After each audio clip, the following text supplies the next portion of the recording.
આજે આપણે સરગવાનું શાક બનાવીશું. તો સરગવો છે તેને આપણે નાના નાના કટકા કરી લઈશું.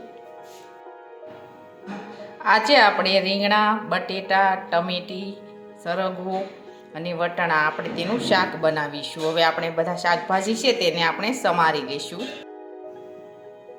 હવે આપણે બધા શાકભાજી છે તેને આપણે સમારી અને ધોઈ અને તૈયાર કરી લીધા છે.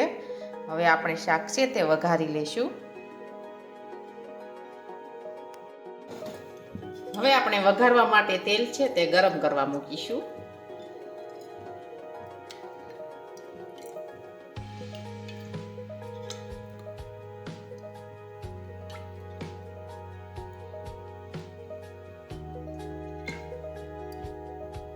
હવે આપણે તેલ છે તે ગરમ થવા દઈશું. હવે આપણું તેલ છે તે ગરમ થઈ ગયું છે. હવે આપણે તેમાં રાઈ અને જીરું નાખી દઈશું.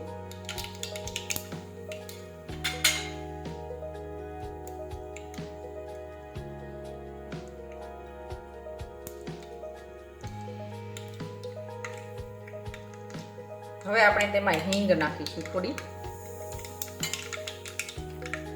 હવે આપણે તેમાં બધા શાકભાજી નાખી દઈશું સમારેલા.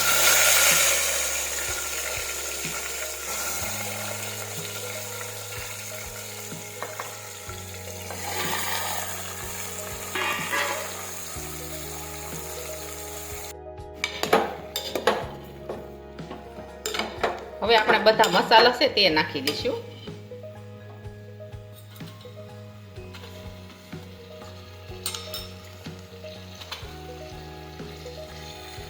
ખાંડેલી લસણવાળી ચટણી નાખીશું. જીરું નાખીશું.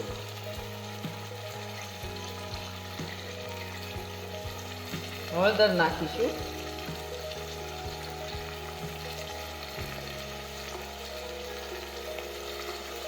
મીઠું નાખીશું.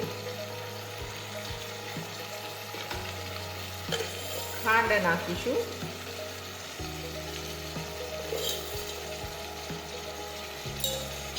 હવે આપણે બધા મસાલા છે તેને આ રીતે આપણે મિક્સ કરી દઈશું.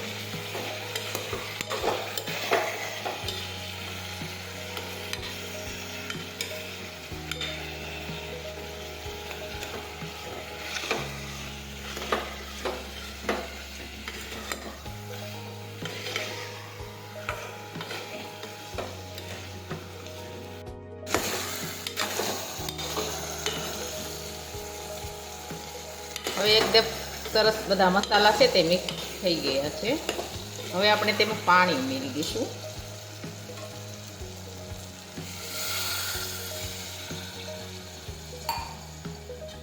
ફરી આ રીતે આપણે ફેરવતા જઈશું.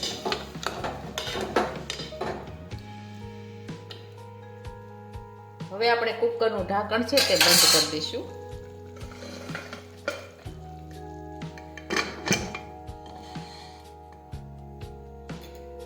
હવે આપણે સડવા દઈશું. હવે આપણું શાક છે તે સડી ગયું છે. હવે આપણે ગેસ છે તે બંધ કરી દઈશું.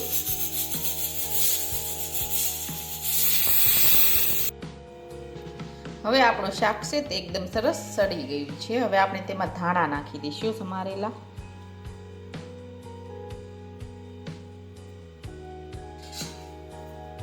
હવે આ રીતે આપણે મિક્સ કરી દઈશું.